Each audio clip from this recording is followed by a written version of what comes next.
Many, many centuries ago, in a time long forgotten, dragons, serpents, and other fierce and scary creatures roamed the lands. Most terrorized the people of the countryside by burning their villages or even gobbling up the peasants and their animals in one gulp. But, as lore says, some were friendly and even came to the aid of the struggling masses. Decades went by before a lone figure came along, a young, sweet, and innocent young girl named Kenda. Her mysterious powers over these horrid creatures in battle after battle brought peace to the lives of the population, ending the reign of the monsters in a single lifetime. She was hailed as Kenda Khaleesi, Queen of Dragons, and other scaly and scary creatures, as she was able to entrap the souls of these fiery monsters in thousands of pieces of glass, leaving only the shadow of a memory as to what had once threatened the existence of humankind. This time became known as the Game of Molds, in which many artisans entombed the souls of dragons, lizards, snakes, scaly creatures, alligators, and other creepy beings in the glass they made. Other creatures of the land, such as lions, panthers, and bears, soon also gave up their souls to become immortal in the colorful, iridescent, molded glass. Today, Kenda Khaleesi comes back to give us a look into these beautiful pieces of frozen souls, depicting that time in history. Khaleesi, Your Grace, if you are ready, take it away.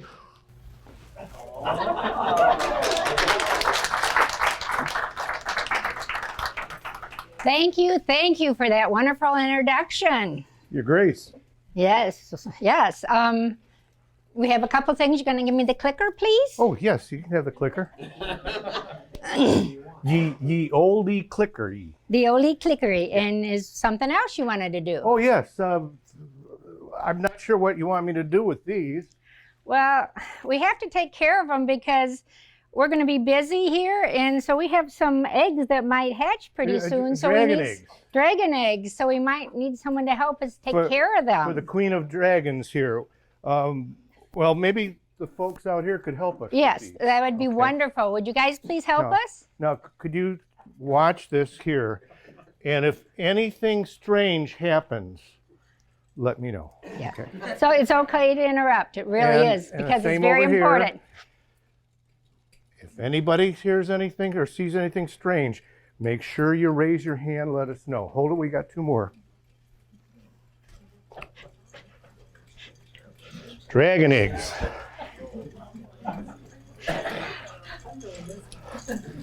Okay, well, this table, you think you can handle it? Oh, yeah. Okay, if there's anything strange that happens, and raise your hands right away. This lone couple, they need to help babysit. Oh, sure, yes. Well, that sounds good. Unfortunately, we only have 4 eggs. The dragon was busy that day. There you go. Okay. So if anything happens that's strange, make sure you raise your hands, okay? Khaleesi, take it away. Thank you very much. Thank you. All right, let's start out. All right, to get us in the mood, we're going to start off with some pieces up here. All right, here is the Diana and the Huntress. I thought this would be a perfect introduction because a lot of things were, as it was said, introduced, that a lot of the creatures were embedded in these glass. But we have Diana the Huntress with her stag. So I thought this Polish piece would be a perfect way to start out.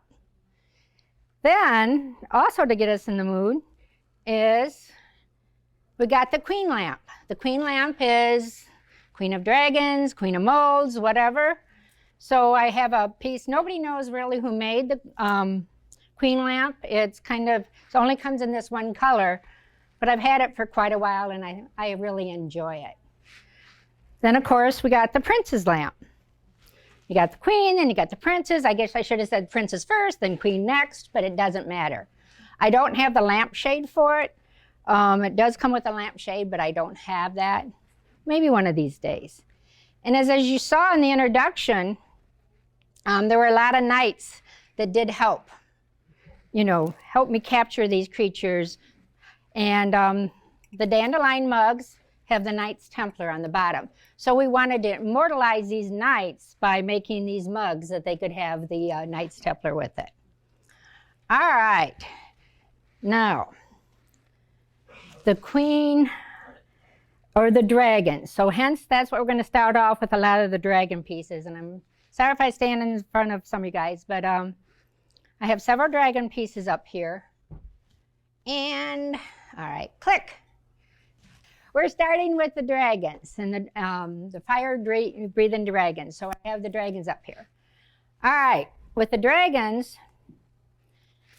they come, well, I really am not the queen of dragons. I think Ardana is a queen of dragons. She has more dragons than it's been reported than most other people. I think Dick Thorne had a lot of dragons too, because he would wear his dragon shirts. But Ardana actually even went to the trouble, and if you go to Diana Fry's website, 101, Ardana came up with a wonderful, and I did get permission to show you guys this, but you can go to the website, that she has all the different patterns, the different colors, the different shapes on that. So if you go to 101 and want to look it up, if you ever want to look at all the dragons. I'll put this back. But, what's that? What's happening? Right here. Oh, one of the eggs are ready to hatch? It's ready to hatch. Oh, let's.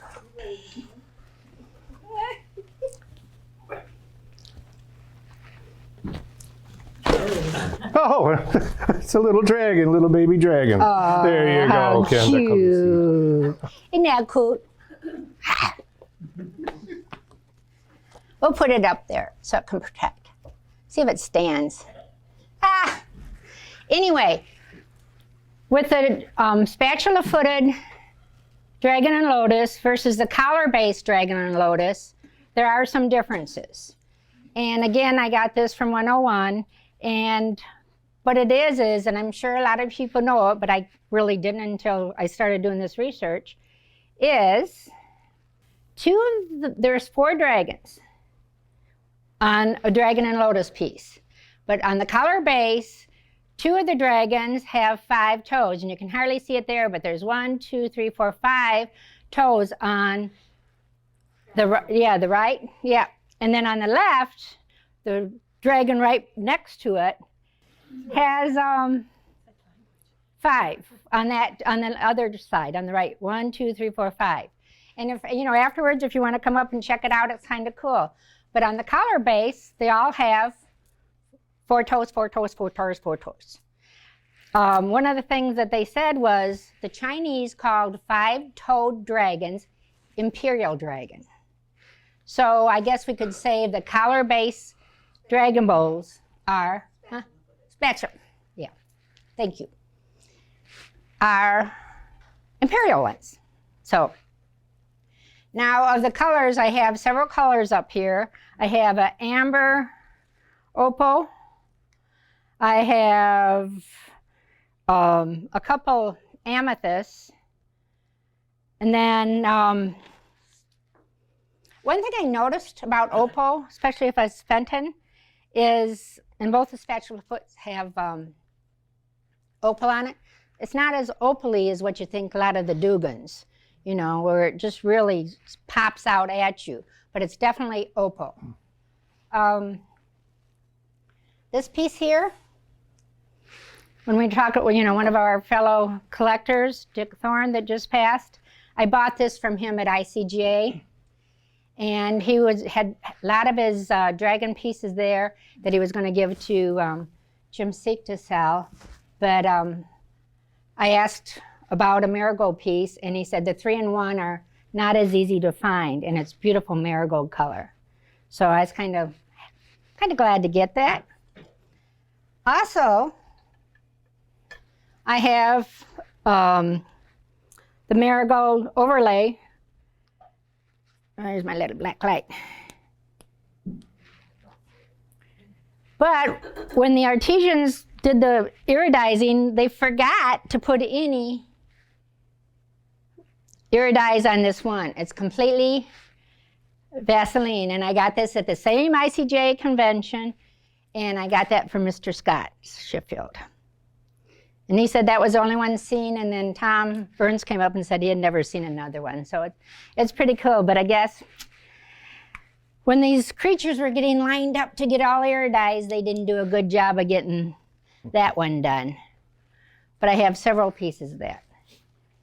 I don't have a lot of slides, so this one is just the color-based one in blue. And blue is my favorite color, so that's why I took a picture of that. Now we move on to the other dragon things. And before I do it, I want to say I got the dragon and strawberry. 1, 2, 3. There only comes in 3 colors, and it only comes in bowls. So I've got the ruffled with the feet, and then the collarbone, bone, collar, 2 different things. Color base, and then the green. So, where's Jack? Who's having a baby?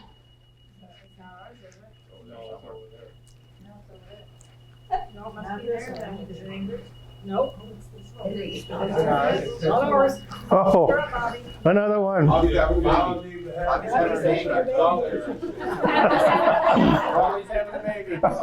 Color base. Oh, my little Color baby. base. I couldn't. Another Well, I kept little thinking baby it was collarbone, dragon. Color base. Oh, there's a green one this time. Oh, Aw, green with envy. Your Grace, you got another baby. Yay! Thank you. Oh, you're welcome. Put his green one up here. All right. So there's a dragon and strawberry, and I was going to say, Mr. Jack, you recognize yours? I think this had your house for a while. And then the dragon tongue, which, you know, the fiery, that's the dragon tongue. That's probably where I got that.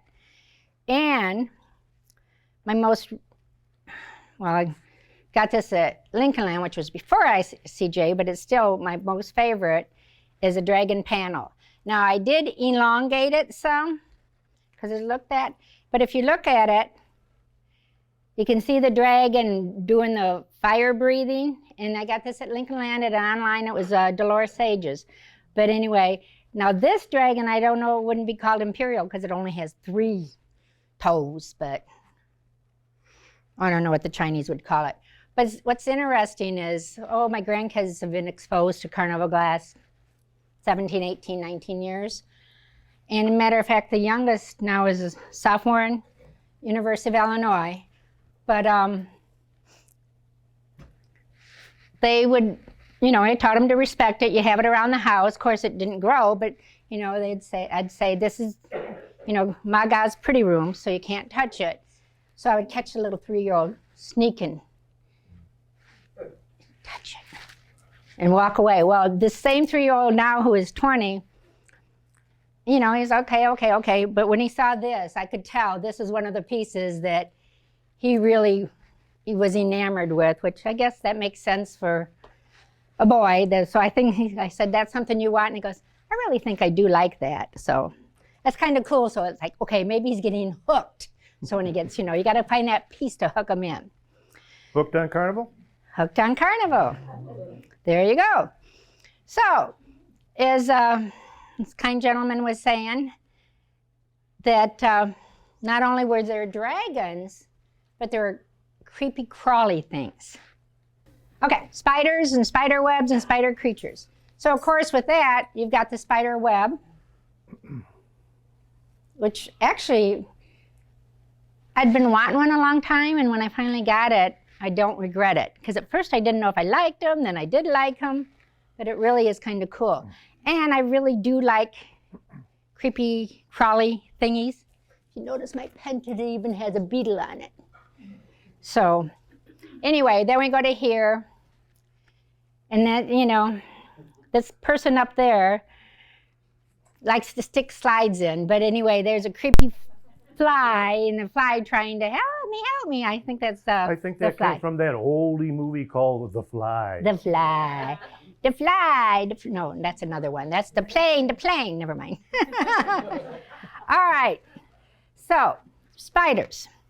This is a real picture of supposedly a real spider. And as we know, this is probably what gave a lot of the people good ideas on how to iridize if they looked at some of the creatures, spiders and snakes and stuff like that, what they looked like in nature. So you can see all the beautiful colors in there. And from that, then we got the spiders. Now I have, what I did for the hat pins, instead of holding them up, I just did take pictures of all those. So there's some spiders, and they all have the cross on them. Some of them aren't iridized, but they're still fun, creepy, crawly thingies. Right, Kelly? Right. We like. And then we got the bat, and it has the little stars on it. First, when I saw it, I thought it was baby bats, and Kathy goes, "No, it's stars." And I thought, "Oh yeah, you're right." And then there's the butterfly. So there's all kinds of things that like to be immortalized and be made beautiful. And then, of course, the dragonflies. You can't have dragons without dragonflies. Now, most people say they're something else, but that's what the name of it is, so that's what we're doing it for here. Then from the creepy crawler things, then we got other bugs. Not that beetle. Yeah. You just said make pictures of beetles. I always have to be careful what I'm asked for, right? It's the same as last words. Be careful what you ask. See, again, now, I do remember seeing this beetle walking around before. Has anybody ever seen this beetle sometime sitting out on the deck? It looks iridized and it looks, you know. So again, you can understand where they got some of that idea to make beetles. Now here I have the fancy beetle in the middle,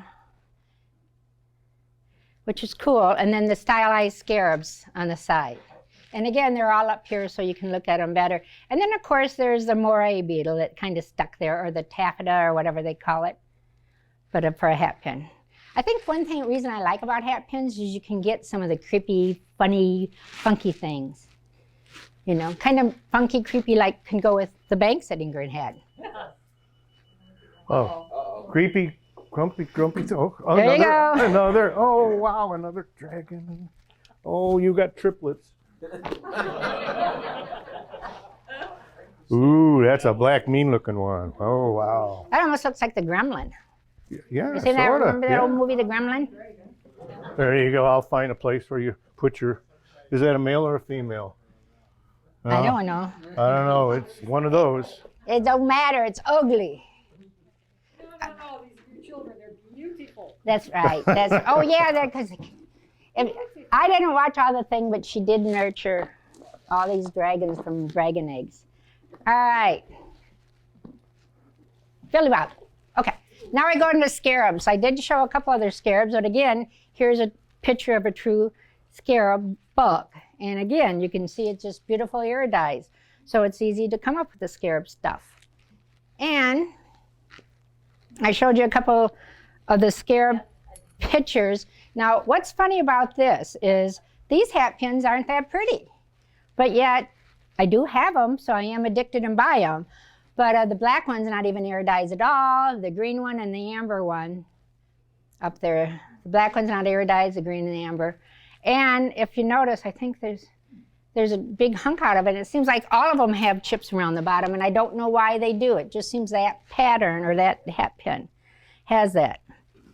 So that is the scarabs. But also with the scarabs is these little ashtrays. I have an amber and blue from Argentina, and they're so much fun. When I saw this, I don't know if anybody ever saw some of the newer mummy movies with whatever, but you know, the scarab that ate all those people. That's what it looks like. All right. So we go from the dragons to the bugs, but then also we got scaly, creaky sea thingies. Hence, we got the seaweed up here. Now, if anybody was at ICJ, I did have that there for show and tell, but I didn't show and tell it because other people were show and telling. How I got that piece was I do taxes and count it, and a client came in. Well, I always change my display behind me so people, first of all, so they don't watch me do this. And second of all, a lot of times they don't want to watch me. They're bored or they're scared. So they see the carnival glass and it gives them something to talk about. So over the years, people have commented about the carnival glass, talked about the carnival glass. So one day, one client sent me a picture and a text and he goes, "Is this worth anything?" I said, "Yeah, it is." And he goes, "Okay, well, this gentleman works for a homeless shelter. He's like the administrator of it, but it's a big homeless shelter where they do car detailing, they fix furniture up and sell furniture. So it's not a little bitty thrift shop, it's a whole big operation." So I thought, yes, and then so I looked in and I saw the book price and I said, "Is there any damage?" He said, "No." So I said, "Okay, I will give," and I went to the high end of what it sold because I'm thinking it's for a good cause, okay? I got there and went to pick it up. It was in another town about 45 miles away, and there was a little damage, and I said, "Oh." Then I found out it wasn't, but he did say, he goes, "Okay, good, because they're getting ready to throw it in the dumpster." It was in an estate sale, and they were just going to dumpster it. So he got it, and it was really his wife does real estate, and she stages houses, and she also does estate sales. So I was going to make the check out to his wife, which I made the commitment, but then there was a little boo-boo on the collar. So I said, okay, there is some damage, so I knocked it down some, but I still felt very good about it. Good news, bad news? Because he did good about every other week, I get a text. "Is this any good?" No. "Is this any good?" No. He has the gentleman or the guys working down cleaning the glass when it comes in from the different drop boxes. And if anything's iridized, they call him up and then they send it to him and he sends me a picture. So I was like, there's some pretty pieces, but, the anniversary stuff and, it's not bad. So I say anywhere from $5 to $10 and, but I said, I really don't mind him doing it because if he finds something again. Yeah, and he goes, "Do you mind?" I said, "Nope, I don't mind." So anyway, so now we go to the to the sea creatures and the scaly other things. Wait, I forgot. There's a scaly thing. I didn't forget because the picture's there. This, I don't believe, I ever really believe an alligator is that color. Do you think it really is? That I think is a picture enhanced. But I do have the hat pin with the twin gators. Now I know they're more probably salamanders, I get it, but again, the name is twin gators. This one I think is really beautiful. Anyway, I have seen them, but I think this one is one of the better ones I've ever seen. Now I'm prejudiced because it's mine, but I know someone that got it, I've seen them painted, and I've seen it without the stone in it. And one of our friends got the painted one and he took the paint off. I don't know if I would do that. Just saying, if you buy it that way, I keep it that way. Feathered serpents. They are the cousin to the dragons. Okay? And as you can see, get it. Sugar Puff, get in there. 1, 2, 3, go. They are the cousins to the dragons. But feathered serpent is one of my favorite patterns. It's something that Bill and I got into together and really like that pattern together. I have other patterns that I really more fond of, but this is one we do together. I thought, like Bill said, he went and found a bunch of pictures, so I thought that was very appropriate. It almost looks like a dragon, but I have several up here. What I also started realizing is I think even Tom is good at talking about that. You find something a little different. This is not iridized on the back. Now I'm sure there's others, but I have, and I didn't even bring all my feathered serpents. All my feathered serpents are iridized on the back, but this one is not. Because I have the 3 tricorners. The other tricorners are iridized on the back. So I thought that was different. Another anomaly or whatever is this one. This is not mine. I hate to, but this one doesn't have the baby serpents in the middle. You notice that? This is Kathy and Galen's, and they got that. But all the rest, this is the only one that anybody's ever reported where there's no, I call them baby sea serpents in the middle. But that's kind of cool. I have, like I said, I have several more at home, but just deep, not deep, or whatever. All right, from the feathered serpents, this, the artist, diving dolphins. That diving dolphin reminds me more of all these creepy, stupid diving dolphins than this thing. This to me is a dolphin. These things are not dolphins, but obviously I must like it because I have several of them up here. So, you know, I keep trying to figure out. Matter of fact, I even wrote an article because I thought they would more like more like sea serpents than diving dolphins. So I have several different, you know, these candlesticks here are more of the rarer ones.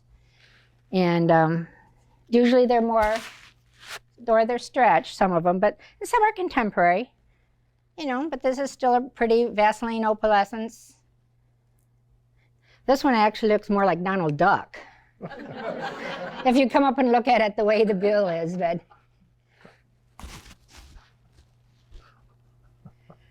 All right. So then we go from there to fish. So again, this is an ugly fish, but it's fish. My favorite fish ones, I don't have a lot of fish ones. I think the first fish one I got, I did again from that one is because my dad was a fisher person, and I think a lot of times when we buy patterns, we buy it because there's something about it that tugs at us. But the three little pin trays is what I really like, and it has a fish. But what's also cool is when I went to New England, I used it for the lighthouse when I talked about lighthouses. So it may be little, but it has a dual purpose when you're talking about stuff. And then I have little fishes and stuff. Well, go ahead. You can open it up this time. You could be the surrogate mother. Oh, wow. This one's a pretty one. Oh, quadruplets. Wow. Billy Bob. Yeah. Oh, yes. His name's William For Robert, breakfast. so that's why I call him Billy The rest Bob. of the yolk. There you go, Khaleesi. There you go. Good race. Yeah, we should do that more often. It's getting to be less of a bow. I know it. And I didn't write that. Usually I write the jokes. All right. Now, to finish up some of my crawly thingies is some of my other kind of favorite ones. Now here, oh, I forgot to say with the diving dolphins. This is 2 English pieces by Sowerby. And this one is very unusual, the square one. They're from England. It's one of my favorites. Can I get it? We buy it from people that we like, and right, Kathy? Galen gets when Bill and I go to their house, I say I want to go garage sailing. Galen knows exactly what I mean because they have all their totes in the garage. So I go out in the garage and I go garage sailing and looking for their stuff for Carnival glass. It's the best way to go garage sailing. Anyway, this piece here, and I won't take it by Eunice. She don't like snakes. This is a Liliki, so it's not Carnival glass, but I got it from Todd Swinski, and it's got 4 snakes on it. It's the coolest thing. It got snakes. When I was little, I used to like to play with garter snakes. And one time my dad came home and saw me playing with them in the front yard. And he was a good old boy. And he just turned around, went in the car and went to the vet, to the Elks. I don't know where he went. He called up and he said, "You tell that you know, I'm not coming home till she gets that SOB snake out of the yard, and he was just a cussing up a storm. And Mom goes, Kenda, take the snake back to the railroad tracks and let it go. So then Dad would come home. But then I got a little piece of art frog to go in it. So I got my snakes with the frog. So then I had to get, at this year, oh, there's some more scaly. Creature from the Black Lagoon. How many people saw that movie? I know, it's like, all right. Snakes. Well, there's a snake. Again, I don't believe that's true color, but it might be. I mean, snakes are pretty fascinating. But I got this snake. Kelly, I believe, has the hat pin of it, right? And so if you come up here, I say there's a hole there. The tongue will go like that. But that's really where the...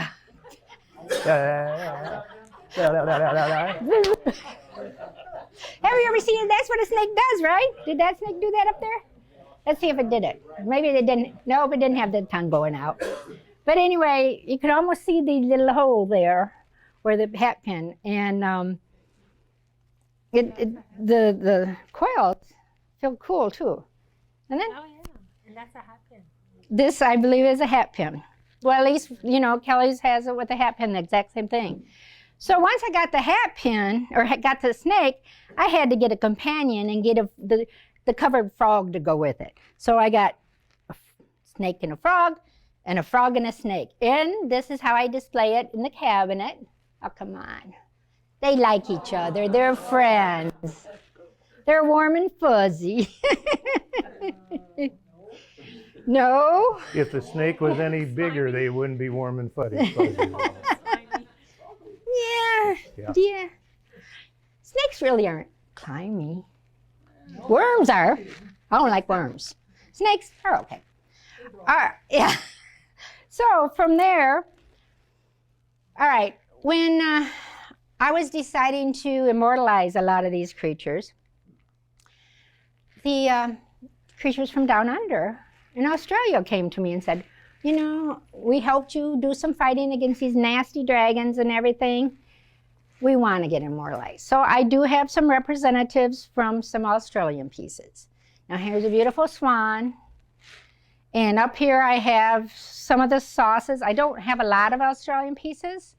I think they're all pretty, but what's unusual with the swan, I do have the marigold, where we think marigold is more common. With the Australian pieces, marigold is not as common. But, so I have that. The other thing that I get always mixed up on, and I have my little cheat sheet that just got away from me, is there's a kingfisher and the kookaburra. And I get them mixed up because to me they look pretty dang alike. So the kingfisher sits on a branch, the kookaburra sits on a log.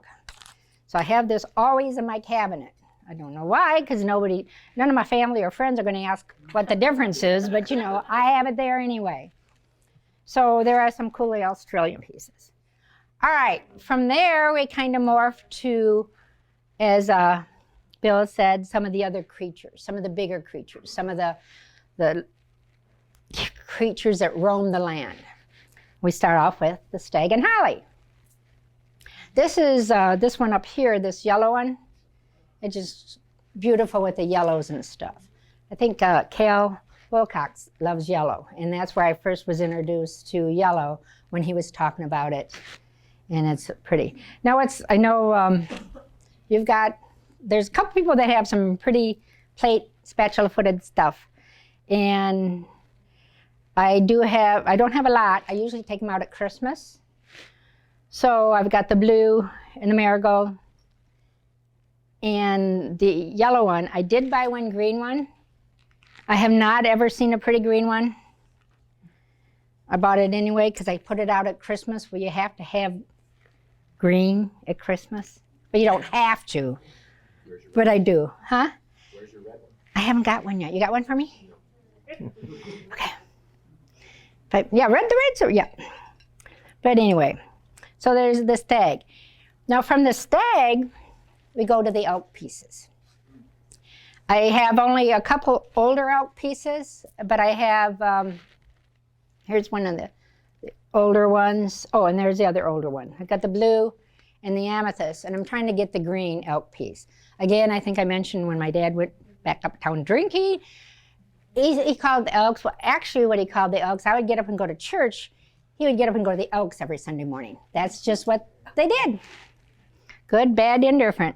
So I have some other elk pieces up here. Now, is anybody elk in this room? Okay, at 11 o'clock, you notice, oh, that scares me every time I do that. If you notice on every elk piece, there's a clock, and it's 11 o'clock. What that means in elk, this is what they say. What that means in the elk world is wherever you are, like if you're at the elk, there's more than 2 or 3 or 4 elk around, but usually it's in the elk hall. If it's 11 o'clock at night, everybody stops and remembers their fallen elk brothers. You know what the real reason is for the 11 o'clock? That's when all the elks came to me to be immortalized. That is what the 11 o'clock was. That's the time they said, and they wanted it to be imprinted on all their pieces. So whenever you see an elk piece now, and you see it's 11 o'clock, you knew that was a time they want to be immortalized. So that's what the elk piece is. Your grace is so benevolent. Thank you, thank you, thank you. All right, from the elk, we go to the panthers. This, I think, is an awesome picture. The black is just so shiny. It's almost like the panther is blue. You could almost see the iridescent shining off of the panthers. So it was real easy to come up with a lot of panther pieces, and it was easy to do. I used to have a lot more sauces, but I did get rid of many of them. My first panther piece actually was this aqua one, and when I first started collecting at Hoga and Dick Weatherby. Is that how you say? He's the one that sold it to me. So it's kind of neat. He's an old-time collector. And so again, you know, everybody's more than welcome, but it's just like, it's just so fascinating how nature, and when they did do it, it's like, okay, maybe they got all the different colors. It's not red, but it's amberina and it's a panther. Is that okay? It's not an elk? Or, not a stag? Okay. All right, panthers. Then we go to lions. What's funny about this one, if anybody has a lion piece, and I think I got a picture of it. Look at that mouth of the lion, and the lion, it's almost like the same that you see there. It's kind of cool. I don't have a lot of them, but I think they're neat. But what I did just get is a cool lion hat pin. Not iridized, but it's still, see, it's got that same So did anybody ever see the new remake of The Lion King? I haven't seen it, but where they made it digitized with all the animals in it. They say in the movie there is one scene where there's a real animal, and they wanted to see if anybody could tell between the digitized and the animal. But anyway, here's my little newest hat pin. All right. Then from there, we're going to go to bears. Oh, I'm sorry, Khaleesi. That was my mistake. Not that bear. That bear. Oops. Now, the bear doesn't look iridized, but the sure fish does, doesn't it? But I don't have a frolicking bear. I have some contemporary ones.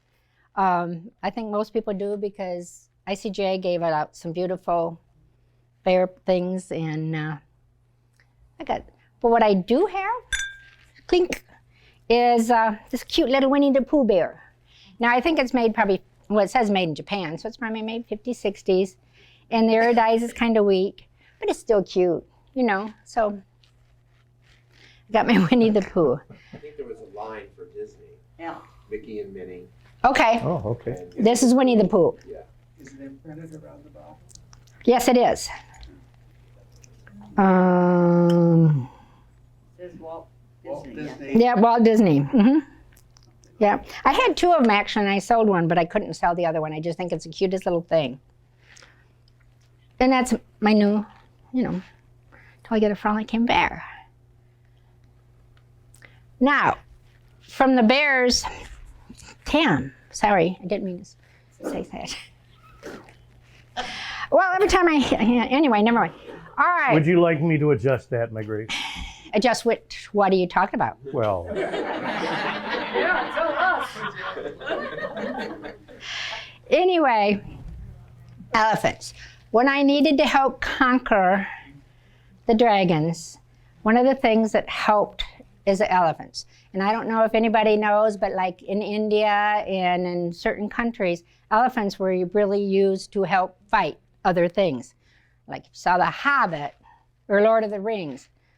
So I've got a couple elephant pieces here. The one funny thing, well, took me a while. It's not the color of my hair that took me a while, but it might have been. These elephant, I couldn't figure out what it was until I turned it on the side.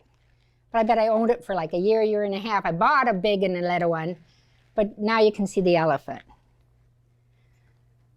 And there's a contemporary piece of elephant. Not you only don't did have any elephant eggs, do you? Oh, okay. there's no such thing. No such thing. Okay. Of course, there's such a thing as dragons, though, Yeah, right? yeah, right. Okay, just say it. Okay, from the elephants, we also helped carry the knights and everything else, was the horses. So we have a lot of horse pieces up here. We have the ponies are over here. There's a 12 ruffle and an 8 ruffle, a contemporary. And Carl, you guys said you've heard of a 16 ruffle. Has anybody seen the 16 ruffle pony? So that'd be interesting. And then the horse medallion.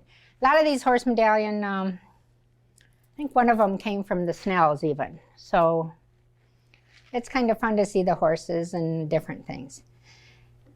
Now, that's pretty much a lot of my creatures. Then we're going to end up with these bunnies. Now, many of you know, and even if you don't, you're going to hear it, is member of Lincoln Land. That was my first club I ever joined, was Lincoln Land. Their motto is always a hop ahead, which is the rabbits. Rabbits look warm and fuzzy. They can be nasty creatures, real nasty.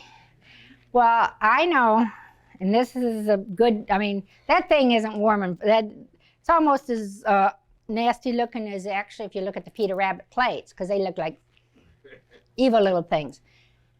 In our backyard, we took down 3 big old evergreen trees, and we were going to put grass down. Bill put the grass seed down, everything was going, and then the rabbits. We have all kinds of rabbits and squirrels and chipmunks and everything in our yard because every other yard has dogs. So they don't go in their yard, but they come in ours because we don't have the dogs. Anyway, so Bill first put out the little whirly-giggy thingies, and that didn't chase them away. Then he put out coyote. Rabbit killer. And Yeah, stuff like that. yeah, right. Coyote urine. Coyote urine. You can get it at Menards. Coyote urine. It's supposed to keep the rabbits away. That doesn't work. Then he found this big old owl that you put on a boat to scare the birds away in boats and stuff. He put that out there. Well, for whatever reason, it did work. However, my theory is by then the grass had gone tall enough and thick enough that it didn't matter. But how do you know? The owl scared all the kids away, too. Yeah, Bill got worried because there was no, but that's okay. So anyway, there are a couple Peter Rabbits, and I didn't take a close-up, but as like everybody says, nobody thinks they're cute, fuzzy little rabbits. But anyway, ta-da!